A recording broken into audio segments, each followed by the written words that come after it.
Welcome student, physics की online class में मैं आकाश टोडिया आप सभी का स्वागत करता हूं।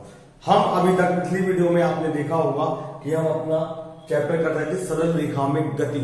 इसका एक महत्वपूर्ण और इम्पोर्टेंट टॉपिक है जो आपने 9th में पढ़ा भी होगा, केवल समीकरणों के बारे में इनको समझा होगा।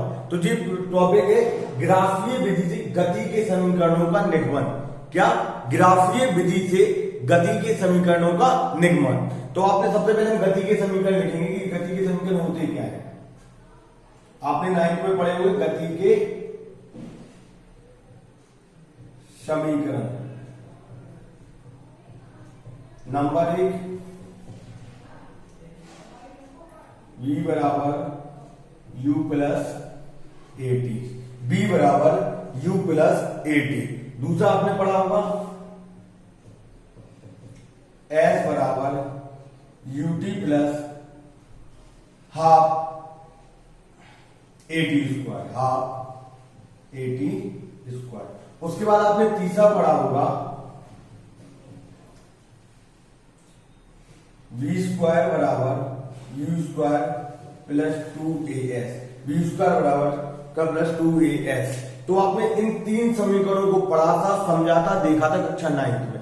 अब कक्षा 11 में हम इसको ग्राफीय विधि द्वारा, कौन सी विधि द्वारा? ग्राफीय विधि द्वारा इनका निगमन करेंगे और सीखेंगे कि ये सिद्ध कैसे होते हैं ग्राफीय द्वारा।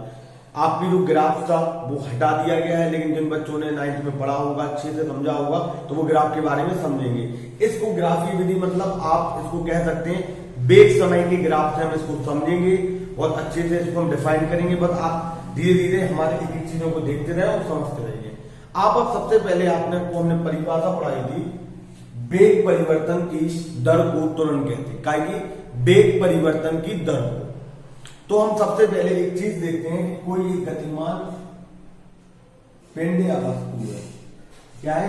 कोई गतिमान एक पिंड या वस्तु है। जब आपने उस वस्तु को देखा तो वो आपने यहां पर पाएंगे। कोई गतिशील कोई वस्तु है कि जब आपने कोई वस्तु को देखा तो यहां पर पाई गई। और जहां हमने प्रेक्षक मतलब हम खुद ने जब हमने वस्तु को देखा तो वो प्रारंभिक क्या कहलाएगा? वेग कहलाएगा। तो हमने यहां पर क्या कह दिया? यू। क्या कहलाएगा? यू। अब आपने देखा टी समय बाद, कितने टी समय बाद,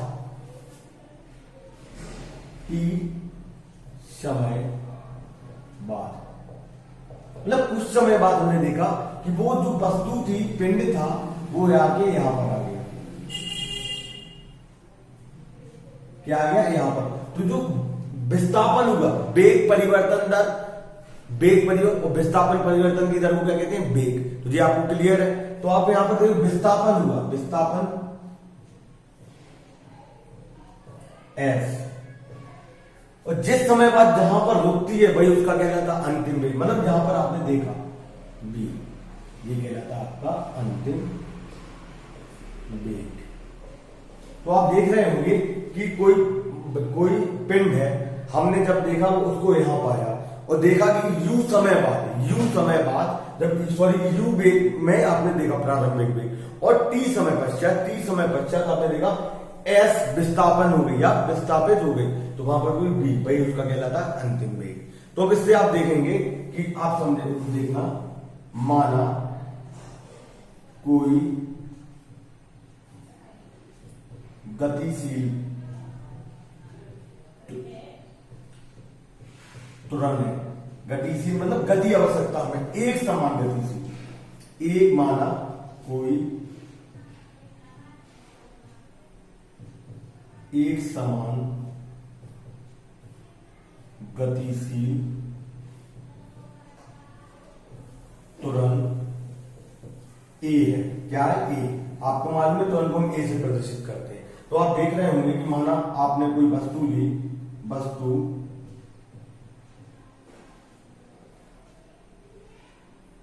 का प्रारंभिक वेग u, कुछ समय बाद, मतलब समय कितना होगा? कुछ समय बाद, समय t।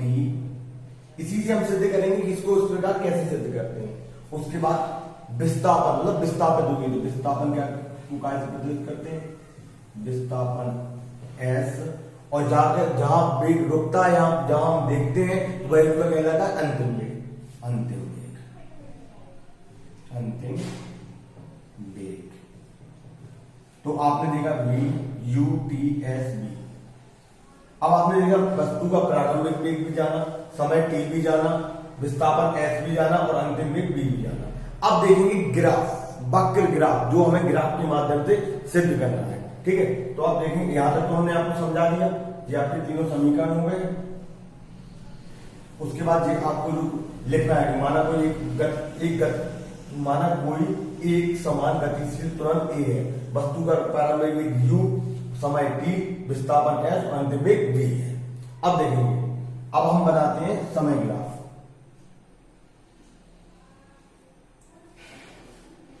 ध्यान से समझना बच्चों।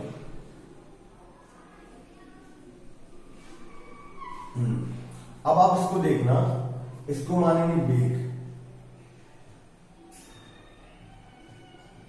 वेग ये माना जाता है समय, ये समय t और वेग s। ठीक है, अब आप देख रहे हैं यहां पर ये x अक्ष, ये y अक्ष, यहां पर सब शून्य होता है, यहां पर अब हमने इसको देख रहे होंगे कि ये क्या कहलाता है वेग समय ग्राफ। क्या कहलाता है वेग समय ग्राफ। इस ग्राफ के माध्यम से ही हम गति के तीनों समीकरणों को सिद्ध करेंगे और निगमन करेंगे या सूत्रों को निगमन करेंगे। तो इसको भी वेग समय ग्राफ के माध्यम से हम गति का प्रथम समीकरण सिद्ध करेंगे। ठीक है, वेग समय ग्राफ। अब समय देखते हैं, अब देखते हैं माना कोई वस्तु, हमने आपको बताया था, हमने कहा देखी उस वस्तु को, मतलब वेग को देखा कि मतलब यहां पर कोई वस्तु जा रही, तो हमने वस्तु को देखा यहां पर, हमने वस्तु को देखा यहां पर। तो हमने वस्तु को जब देखा तो ये क्या है u, उसका क्या है प्रारंभिक वेग। क्या कहला रहा प्रारंभिक वेग। और आप देखते हैं t समय बाद, मतलब समय आप मान लो t इतना चल गए, t समय जितना समय के वेग समय ग्राफ की बात चल रही बच्चों, तो t समय बाद तो हम यहां पहुंच गए। यही हमारा क्या कहलाता अंतिम वेग, तो ये हमारा कहलाएगा। ठीक है, अब आप इसका बनाते हैं, देखेंगे समय ग्राफ। देखिए ना, ये यहां पर और ये, अब आप ध्यान से समझना बच्चों कि इस डायग्राम में क्या किया था कि t समय बाद हम कहां पहुंच गए, u से v से पहुंच गए। कहां से पहुंच गए, u से v में। तो ये यहां पर क्या कहलाएगा t समय बाद, यहां ये हमने आपका डाल दिया और ये इसको आप अच्छा भी बना सकते हैं। देखिए समझ में आ रहा है कि नहीं आपको, आपका यहाँ v में पहुंच गया, u जी आपका हो गया समय। अब यहां पर आप कोई चिन्ह मान लो, A B C और D, इसको लेने क्योंकि हमें आपको आगे करना पड़ेगा इस चीज को, इसको ऐसे भी लिख सकते हैं। अब आप देख रहे होंगे बच्चों, चित्र को ध्यान से समझेंगे आप, तो आप देख रहे होंगे dt है तो ये आपका dbt हो गया।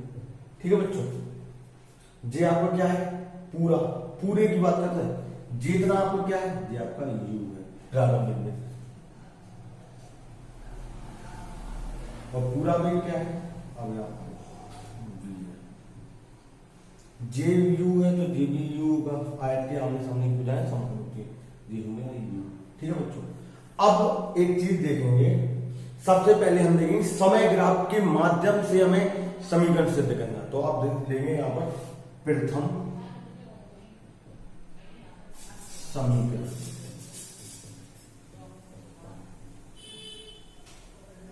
समय ग्राफ, समय वेग समय ग्राफ, वेग समय ग्राफ से हम इसको सिद्ध करेंगे। तो आपने देखना होगा कि अगर हम इसको थीटा मान लें, इसको हम थीटा मान लें, तो इसके सामने की हुआ लंब, इसके सामने ये आधा, क्योंकि ये 90 डिग्री का कोण बना रहा है आपके लिए। प्रथम समीकरण की बात कर रहे हैं बच्चों, प्रथम समीकरण वेग समय ग्राफ। वेग समय ग्राफ का मतलब आपको यानी तुरंत, मतलब तुरंत के माध्यम से जितना मतलब वेग परिवर्तन, तो वेग समय ग्राफ, तो वेग परिवर्तन की दर को तुरंत कहते हैं। तो आप यहां पर देखेंगे कि तुरंत ए बराबर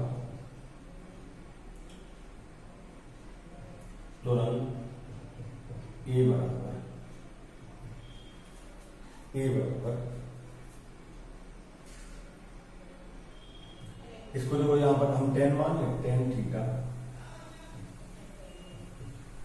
थीटा बराबर लंब बटे आधा। आपने ट्रिग्नोमेट्री में पढ़ा होगा लंब बटे आधा। लंब कौन सा है आपका, जो बीसी बटे AC, BC upon AC ten. तो आप हमें क्यों इसको माना है, तो ए बराबर आपका आ जाएगा, बीसी का मान कहा है, बीसी हमने बताया बीसी। अब आप देखो ये पूरा u है और ये v है, और अगर इसको निकालेगा तो v माइनस यू, इसमें से इसको घटाएंगे v माइनस यू, तो ये आपका आ जाएगा v माइनस यू। और आप देख रहे होंगे एसी, एसी कहाँ है, एसी जे है बच्चों, एसी बराबर जेटी, तो जेटी आयत के आमने सामने की पूजा समान होती है, ये आपका हो जाएगा टी। इसको इस तरफ ले आएंगे तो एटी बराबर ये अपॉन यू। अब आप देख रहे होंगे इस फॉर्मूले में देखें आप, यहाँ पर क्या चाहिए, u इस तरफ ले आ जाएगा तो v बराबर आ जाएगा ut u प्लस एटी समीकरण नंबर है। एक गति का पहला समीकरण हमने सिद्ध कर दिया कि ग्राफीय विधि से गति का पहला समीकरण किस प्रकार होता है, क्या चीजें होती हैं, किस प्रकार इसको समझाया जाता है हमारे लिए। तो इस प्रकार की हम गति का प्रथम समीकरण देख रहे हैं बच्चों आपके लिए। ठीक है बच्चों, इसको उतारिए। अब आप लोग देखेंगे गति का द्वितीय समीकरण, तो उसको हम किस प्रकार सिद्ध करेंगे और होता क्या है देखेंगे। आपने पहला समीकरण देख ही लिया था कि हमने इसको किस प्रकार ग्राफीय विधि के माध्यम से सिद्ध किया था। अब आपके पास आता है द्वितीय समीकरण, गति का द्वितीय समीकरण। तो इसका बनता है आप लोगों के लिए चली गई दूरी बराबर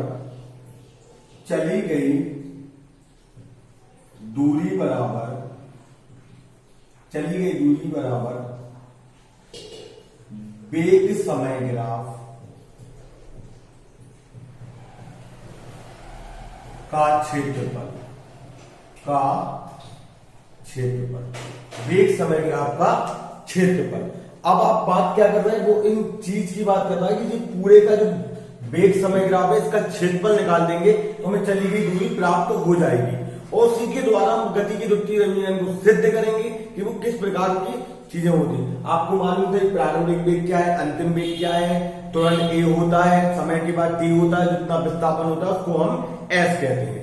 तो इतनी जानकारी को हमने आपको पहले शुरू में बता दिया है, अब उसको मिटा दिया है। अब आपको इस चीज पर काम करना है कि इसका क्षेत्रफल, तो वेग समय ग्राफ का क्षेत्रफल। अब इसमें दो कंडीशनें बन रही होंगी, मतलब वेग समय ग्राफ का क्षेत्रफल का बोला मतलब इसका चली गई दूरी एस, वेग समय ग्राफ का क्षेत्रफल है, तो क्षेत्रफल ओ ए बी डी का क्षेत्रफल। वो कह रहा है इन चारों का क्षेत्रफल निकाल दो तो आपका ग्राफीय विधि के माध्यम से गति का द्वितीय समीकरण सिद्ध हो जाएगा। अब आप देख रहे होंगे बच्चों कि इसमें दो कंडीशनें बन रही हैं, आयत का क्षेत्रफल और त्रिभुज का क्षेत्रफल। दोनों को हम जोड़ देंगे तो हमारा क्या बन जाएगा, वेग समय ग्राफ का क्षेत्रफल। तो अब करिए त्रिभुज का क्षेत्रफल प्लस आयत का क्षेत्रफल एस बराबर त्रिभुज का क्षेत्रफल क्या कह रहा, त्रिभुज ए बी सी का क्षेत्रफल प्लस आयत ओ ए सी डी का क्षेत्रफल। आपने आयत का क्षेत्रफल पढ़ा होगा, आयत का क्षेत्रफल मैथ में 9th और 10th में लंबाई गुणे चौड़ाई। त्रिभुज का क्षेत्रफल आपने पढ़ा होगा बच्चों 1/2 आधार गुणा ऊंचाई। तो ये दो फॉर्मूले हैं, इससे हमें इसको सिद्ध करेंगे और आगे बढ़ेंगे इसके लिए। तो आप देख रहे होंगे बच्चों एस क्षेत्रफल रखोगे इसका मान पहले तो फॉर्मूला लिख लो, 1/2 आधार गुणा ऊंचाई प्लस लंबाई गुणा चौड़ाई। निकालो एस, 1/2 आधार आपका क्या है जी, बीसी, ऊंचाई एसी प्लस लंबाई गुणा चौड़ाई ओए गुणा एसी, ये आपने रख दिया। अब आप इनमें मान पुट कर दो जो आपको मान दिए हैं। तो S बराबर आप देख रहे होंगे 1/2 BC, BC कहाँ है आपका, ये है BC, इसका मान रख दो B minus U। AC, AC का मान क्या है T, OA U, AC T। तो ये हमने मान पुट कर दिया और आपको बता दिया। अब आप देख रहे होंगे हमें क्या चाहिए समीकरण बनाने के लिए, A। अब A कैसे आएगा, तो A इस प्रकार आएगा, अब इस पर देख लें, गति के प्रथम समीकरण से। प्रथम समीकरण क्या है, V बराबर U प्लस AT, V बराबर U प्लस AT। अगर इसको स्तर पर ले आएंगे तो AT बराबर हो जाएगा V माइनस U, समीकरण नंबर 1। अब इसकी वैल्यू जी आ गई, इसको हम यहां पर पुट कर सकते हैं कि नहीं कर सकते, यहां पर हम बता रहे हैं आपको समझना। S ऐसे लिख सकते हैं, समीकरण 1 का मान रखने पर रखना S बराबर 1/2, V माइनस U का मान क्या है A गुणा T प्लस UT आपका देखिएगा जी आ गया हाफ AT, तो S बराबर आएगा हाफ AT² प्लस UT। अगर इसको स्तर पर कोई दिक्कत नहीं हो तो S बराबर आपका आ जाएगा UT प्लस हाफ AT²। यही हमें सिद्ध करना था, तो ग्राफी विधि द्वारा गति का दूसरा समीकरण भी हमने इसको सिद्ध कर लिया। बच्चों आप इन दो फॉर्मूले को याद रखना तो आपका आराम से इसको आप कर सकते हैं। तो बच्चों गति का द्वितीय समीकरण था जो हमने आपको बहुत अच्छे तरीके से बताया है, अब इसको आप स्क्रीनशॉट ले सकते हैं। अब इसके बाद देखेंगे हम गति का तृतीय समीकरण, तो उसको सिद्ध कैसे करते हैं, किया कैसे जाता है।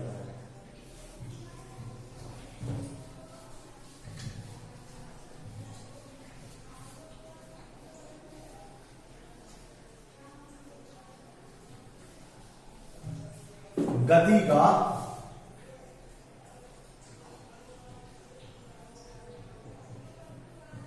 तृतीय समीकरण, जितनी ढाल कम होगी उतना त्वरण कम होगा, जितनी ढाल अधिक होगी उतना त्वरण अधिक होगा। ये ढाल वेग परिवर्तन की दर को त्वरण कहते हैं। वेग समय ग्राफ जितना ज्यादा होगा तुरंत उतना अधिक होगा, उतना कम होगा उतना कम होगा। ये हमेशा याद रखना बच्चों। अब तृतीय नियम की बात कर रहे हैं तो इसमें भी आपको वही होगा, चली गई दूरी, चली गई दूरी बराबर वेग समय ग्राफ का क्षेत्रफल। तो इसमें एक और फॉर्मूला लगा सकते हैं। अब वो पूरे का क्षेत्रफल की बात कर रहे हैं तो ये आपका समलंब, ये एक समलंब बनता है जिनके आमने सामने की भुजाएं बराबर होती हैं, समलंब चतुर्भुज का क्षेत्रफल। तो ये कहलाएगा, चलिए दूरी S बराबर समलंब का क्षेत्रफल। इसका फॉर्मूला होता है, यहीं पे लिख दे रहे हैं,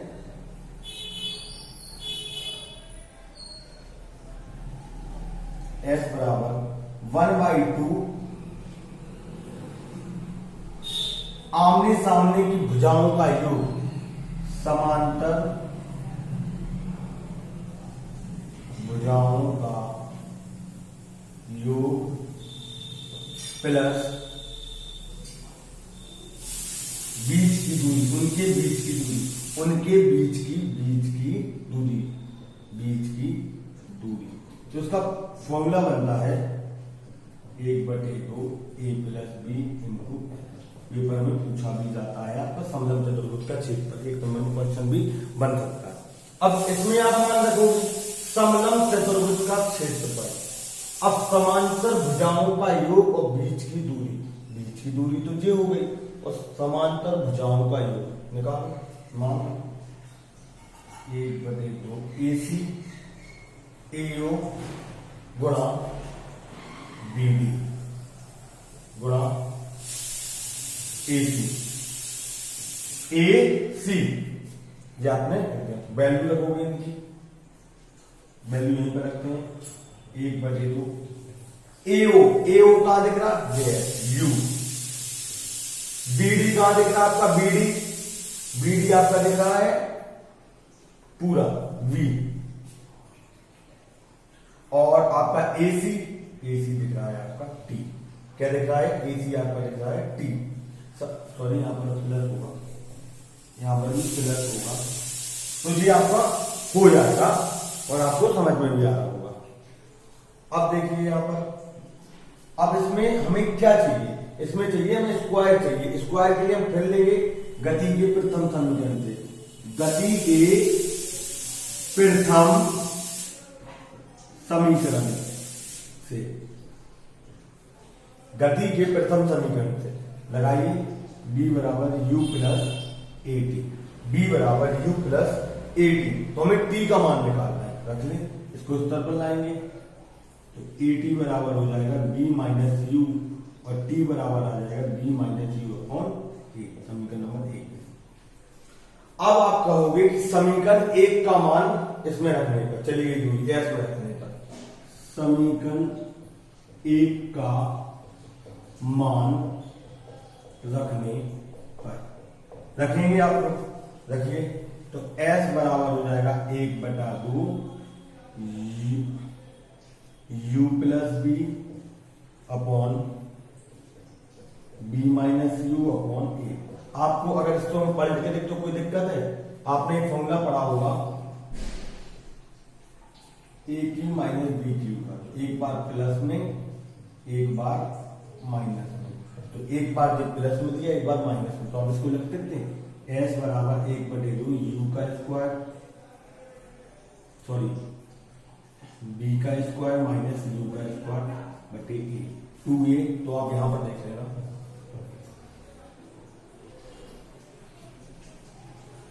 as बराबर 1/2 b square minus u square, 2as बराबर b स्क्वायर माइनस, फॉर्मूला क्या कह रहा b स्क्वायर का, इस तरह लिया तो b स्क्वायर बराबर हो जाएगा u स्क्वायर प्लस 2as। यही हमारा गति का तृतीय समीकरण है, इसको ग्राफिक विधि से सिद्ध किया है। बच्चों की बहुत ही इंपॉर्टेंट है, तीनों नियम है, पेपर में पूछे जाते हैं 5 नंबर में कि ग्राफिक विधि द्वारा अब तीनों फॉर्मूलों का निगमन कीजिए।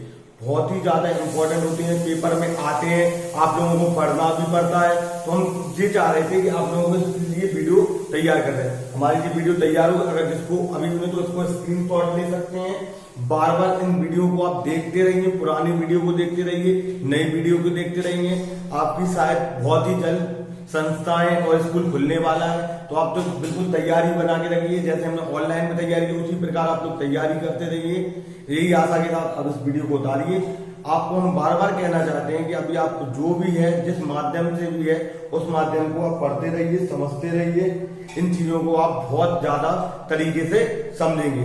यही आशा के साथ आपको इस वीडियो को छोड़ जाते हैं। आप इसको पढ़िए, समझिए और इन पर अप्लाई कीजिए। ये तीनों बहुत इंपॉर्टेंट फॉर्मूले हैं, पेपर में आते हैं। अब इनसे संबंधित आपके लिए सवाल लेकर आएंगे, जो सवाल बहुत ही इंपॉर्टेंट होंगे, जो आपको सीखना भी पड़ेगा, समझना भी।